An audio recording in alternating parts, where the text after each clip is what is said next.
afternoon, everybody, from Industries Live here on the shop floor at re:Invent. It is so great to be back with you. I can say good afternoon. It's already past 12 o'clock here in Las Vegas. So excited to be joining all of our partners today to talk about their stories, what they're seeing at re:Invent, how they're finding the show, and just their observations and what they're hearing from their customers. We are very excited to be joined by Monks here. Victoria Milo is joining us to talk about what she's been seeing here at re:Invent and how she's been enjoying the show. For those of you who are at re:Invent, I hope you've had a wonderful week. The weather has been absolutely pristine here in Las Vegas. It's been lovely to be outside, walking around Las Vegas Boulevard, enjoying the sunshine. I'm from Seattle, so we don't see much of that this time of year up there. But it has been great connecting with our customers, our partners, hearing their stories, getting feedback from them, talking about what we're seeing in our industries and where we see our next year going. And really listening and really getting a sense of what's going on in their world. So we're going to spend some time with Victoria. I've been very excited about this. I was saying to Victoria just before, she gets her name mispronounced all the time. Says Milo all the time. I'm from Australia, as you can probably tell. One of our people know Australia for Vegemite, but the next thing after Australia in terms of staple foods is a drink called Milo, which I grew up drinking. It's a chocolate milk drink that you put in milk, and as a child I drank it in copious quantities. So Victoria, I'm never going to mispronounce your name, I promise you. So we're super excited. Welcome to the shop floor and out here in re:Invent. Hope you're having a wonderful time so far. I'll throw to Stuart. You can ask the first question. Yeah, thank you. Victoria, so I'm Stuart Lepkowsky. I'm from the Industries and Solutions team, really focused on telco, media and entertainment, games and sports. We're having an incredible event here. We do so many things with Monks. Let's start up with Victoria. Tell us a little bit about yourself and some really interesting things you're doing with Monks, and then we'll dive a little bit deeper into the show and what looks next and the outcomes. So, amazing. Yeah. Thanks, guys. Well, I'm super excited to be here. I'm Victoria Milo. I am the SVP of Media Solutions and Emerging Tech at Monks. So my career has been a roller coaster of really exciting things. Working in the most boring job in the entire world, where I learned a lot. I started in direct mail. So all of those things that you get, figuring out how to get the envelope sizes right, I did that for a little while. But then I moved on to more interesting and exciting ventures. Wait, so you're the one sending all those coupons? Not anymore. I was a long time ago. They're good. 2 pizzas for $20 in New York is excellent. Exactly. But since then, especially at Monks, I've worked on a lot of transformation projects. So I'm on the advertising side of the house, focusing on programmatic, helping advertisers to really think about how they're going to reshape their marketing. Been lucky enough to do a lot of work with AWS recently. Very, very, very cool and exciting things that we can talk about that are at the show today. And awesome. We'll get started. Well, tell us about how your journey started with AWS. You said you've been working with AWS a bit recently, but tell me about how that journey started for you.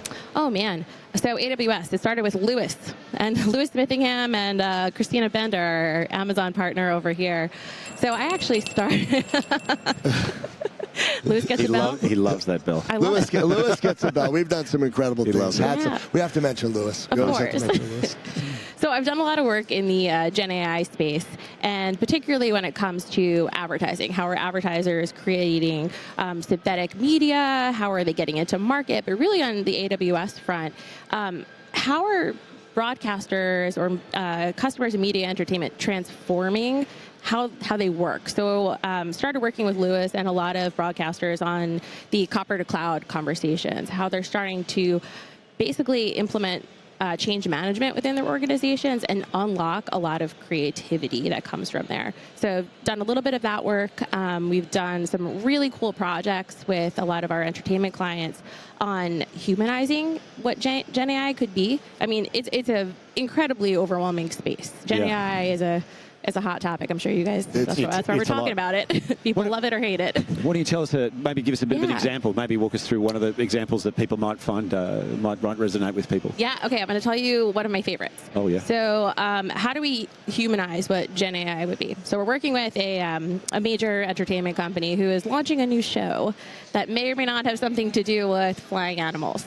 Oh, cool. Yeah. Wow. All right. That's very interesting. Yeah. So there's a lot of fandom around this. So they want to really take a moment to connect with their consumers. So we worked with AWS to create an experience for their fans, where they could upload pictures of themselves and ultimately become a character and part of the show and kind of create their own journey. That is incredible. It's a great customer 360 sort of example, how you can connect the customers and the the viewers to the content in the show. Very, very innovative. Exactly. And it's for me especially, people are like, oh, we don't like AI, what is it? And it brought you into the experience. People love it.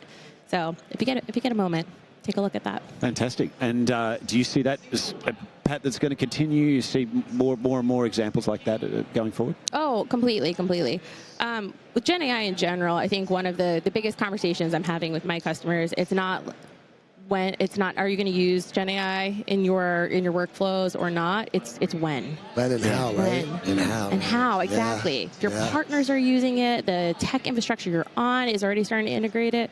So yeah, there's mass adoption, I think, is really, we're on the forefront of that. Yeah. So tell us about, we've talked about this a little bit before, but tell me about, yes, there's a lot of conversation obviously going on inside Monks about generative AI and what it means for your customers and your business. How do you distill the goodness from the noise, and how do you sift out, okay, like what does all this mean for us, and where's the opportunity for us to really utilize this transformation and bring the best to our customers? Oh my gosh, that's such a good question, because we get asked that all the time. We have so many customers that come to us and say, where do we start?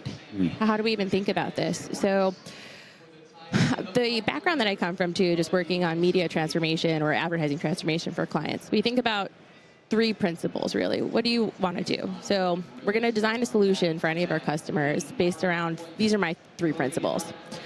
We're going to design something that's future-proof for you. We're going to think about the tech that you're putting in place, but we don't want you to be beholden to that or really not being able to adapt. We want it to be flexible, whatever solution we're putting in place. Your business is going to change. You might have a new business line. Literally, the copper to cloud conversations that we're having right now, entire organizations are shifting the way that they've done business traditionally or broadcast. Yeah. And then we also want to have a level of ease of management to whatever we're implementing. So we're taking those 3 principles, we're talking to our customers, and we're saying, okay, how are we going to architect a solution for you that's going to help you win on these 3 things, but also get buy-in from your decision makers? So let's start small. Let's find a pilot that we can put results against. Do you care about carbon footprint? Great. Tons of opportunities to prove out how we're either reducing that. We're actually doing a lot of work with you all on that. Yep. Do you care about sustainability? It's the same thing. Cost savings. Let's find small incremental projects, get those dollars, get those results. If it's on the advertising side, are you getting more connections with your consumer? Measurable.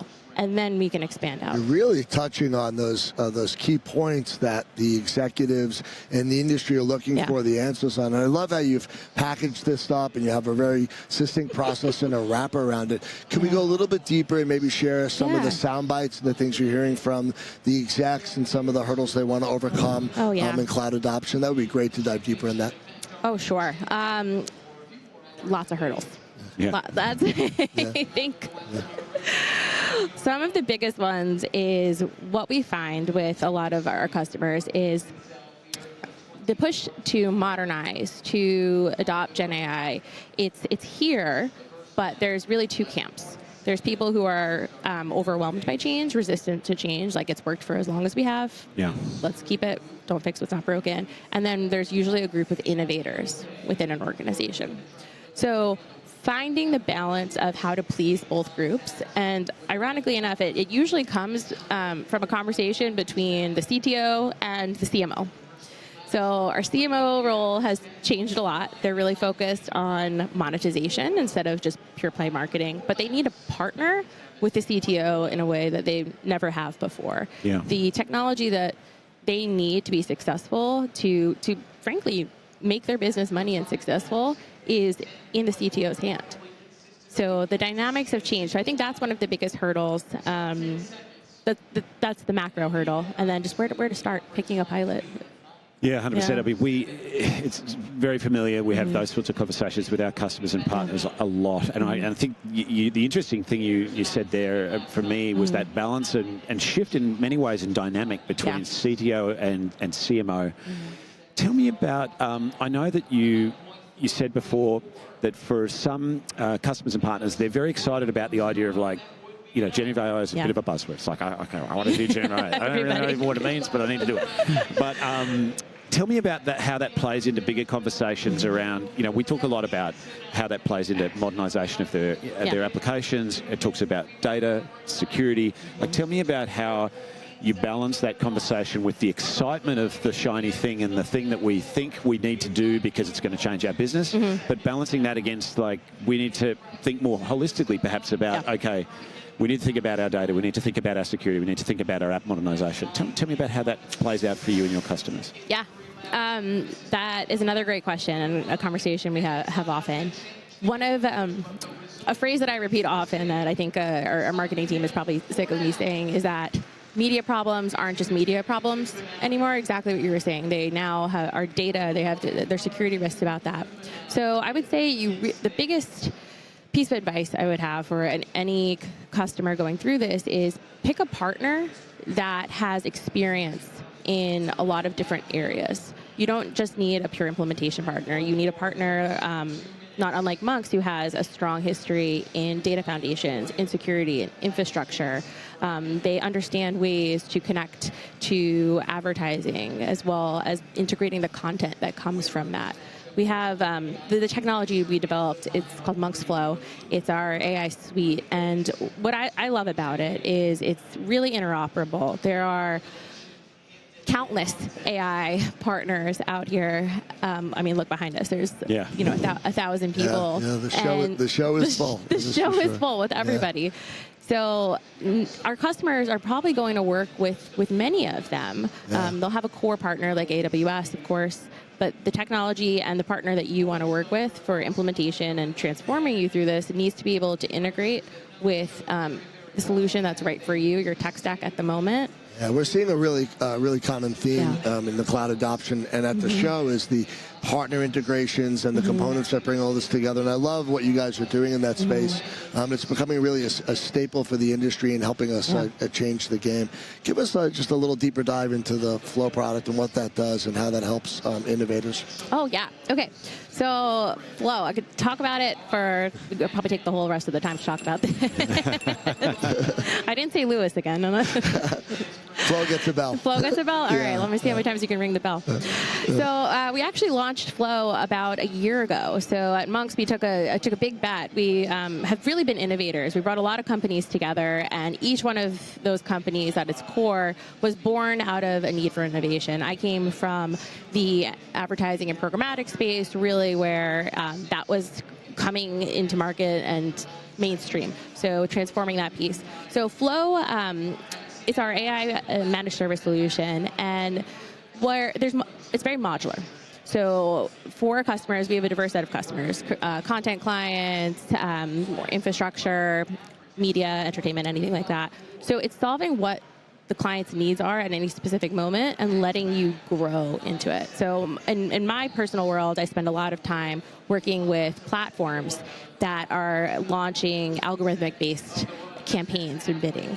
So I'm helping them understand how they're creating content at scale to reach all of their consumers in a cost-effective and a personalized way, and how they're getting data back from that. Yeah, that's incredible. One of our driving strategies and focuses from 24 into 25 is that monetization area, and I think it's fabulous what you guys are doing in that space to get a different set of like viewership metrics right around how advertising is moving and selling, and make it more customizable and more of that customer 360 experience. So it's really interesting.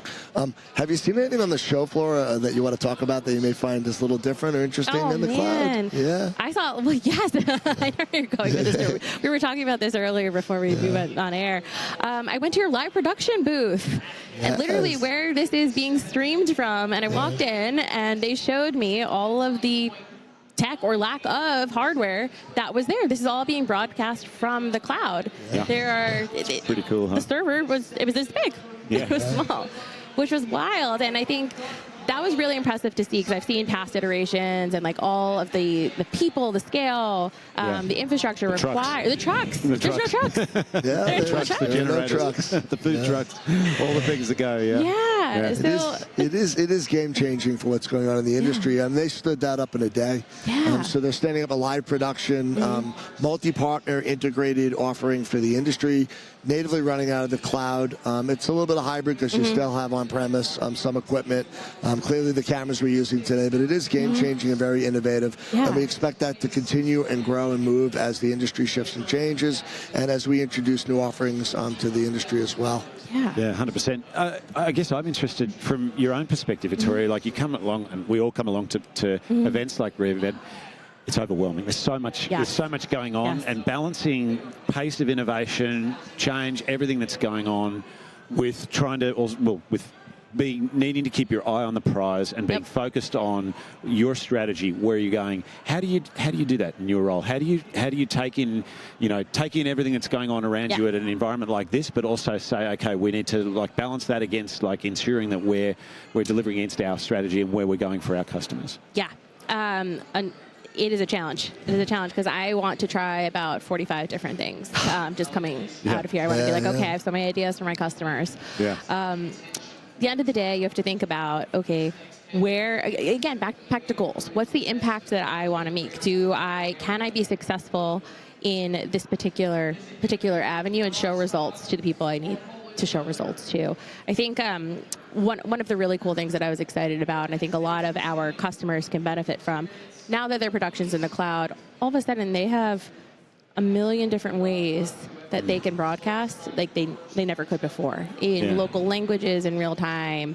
One of the coolest things that I think we did together, and I would encourage a lot of our consumers to think about, is the viewership experience. Yeah. We were able to work with you all and bring our consumers courtside for NBA games and live stream that on social platforms. It is an incredible experience. So really, cool. if you use this and you love live sports, you can't make the event, right? You can always get to the venue, right? A venue could be a 5-hour start to finish event. You're right there. You're right courtside. It's accessible. It's really, really, really incredible.